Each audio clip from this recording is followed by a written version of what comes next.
People have asked me off and on over the years what what to look for, or what do people look for in a contractor. And quite frankly, I have been on the other end of that once or a few times over the years, where I don't know the person that is going to come into my house or on my property and do some work.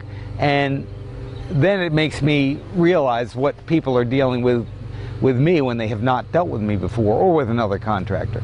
And that can be you can be quite apprehensive, because you have to get a sense. It's not just price. Sometimes it can be. If you're getting a load of stone delivered to your house and it's 20 tons of stone, you can call all around, and whoever's going to give you the cheapest price, that's fine. You're going to get the same stone from the same quarry, most likely. But when you're having somebody do work in your house, if you can get a referral, whenever I get referrals, I generally always get the job, even if I'm way higher than someone else.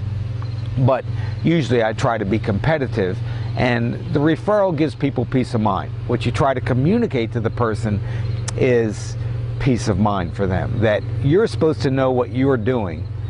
Not that you know everything, but you're listening to what their concerns are. You're giving them some information about what you're going to do and how it's going to be done, who you have working with you. Real important these days, because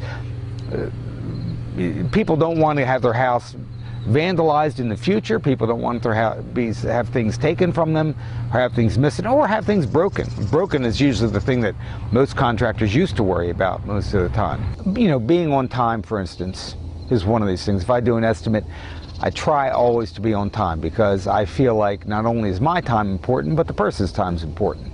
And it's just a respectful thing to do. I don't like it when somebody isn't on time for an estimate. And I'll call if I can't make it.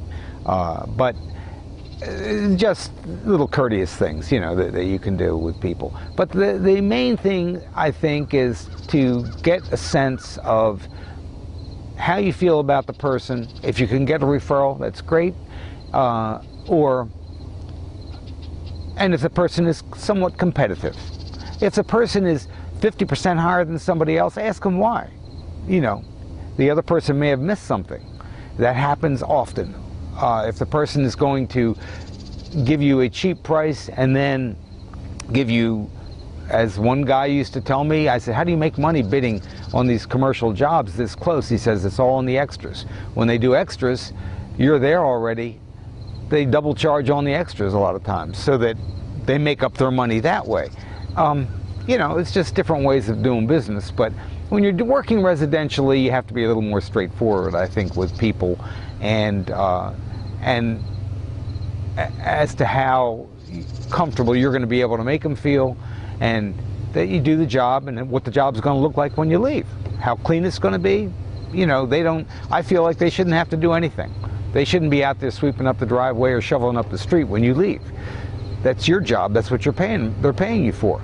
If they want to do that, that's fine. Then they can do it, and I won't charge them for it. But it's all built into the cost of the job, and just having some pride in your work.